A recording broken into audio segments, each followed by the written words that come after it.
एक और important question है कि what is simops. Simops basically simultaneous operations को कहते हैं। ये ज़्यादातर जो है वो शटडाउन में आता है, जब शटडाउन में बहुत ज़्यादा एक्टिविटीज़ जो हैं वो सेम टाइम पे सेम ही एरिया में हो रही होती हैं। तो सिमोप्स का मतलब भी यही है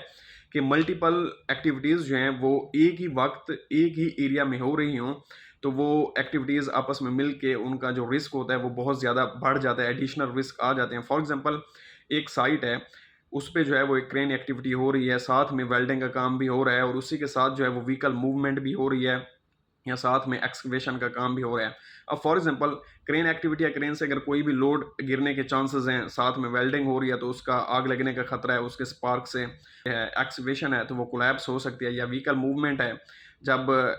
वर्कर जो है वो मूव करेंगे इधर उधर तो वो उनके लिए जो है वो एडिशनल रिस्क का बायस हो सकता है। तो ये सिमोप्स होते हैं, ये शटडाउन में होते हैं, सिमल्टेनियस ऑपरेशंस। अब इनको कंट्रोल कैसे किया जाता है? एक तो परमिट सिस्टम सबसे बेस्ट होता है, और प्रॉपर सुपरविजन और कोऑर्डिनेशन, जो कि आपस में जो भी एक्टिविटीज़ हो रही हैं, उनके फोरमैन, उनके सुपरवाइजर के दरमियान कोऑर्डिनेशन, कि हमने किस तरह जो है वो इस काम को सर अंजाम देना है, क्योंकि शटडाउन में मल्टीपल एक्टिविटीज़ हो रही होती हैं, तो ये बहुत ज़्यादा इंपॉर्टेंट होता है। और ये प्रॉपर कोऑर्डिनेशन, वर्क सिस्टम और उनको कंट्रोल मेजर्स और प्रॉपर शेड्यूल भी इसको किया जाता है कि किस तरह हम ये एक्टिविटी कितने टाइम में करेंगे, ताकि आप उस देर तक, अगर कोई माइनर एक्टिविटी है तो वो आप स्टॉप कर लें, अगर मेजर एक्टिविटी है तो वो पहले होती है और वो पहले की जाएगी। तो इस तरह से मोप्स के ऑपरेशंस होते हैं, और इनमें बहुत ज़्यादा वर्करों को भी, सुपरवाइज़र, फोरमैन जो भी इस एक्टिविटीज़ में शामिल है, सबको एहतियात की ज़रूरत होती है।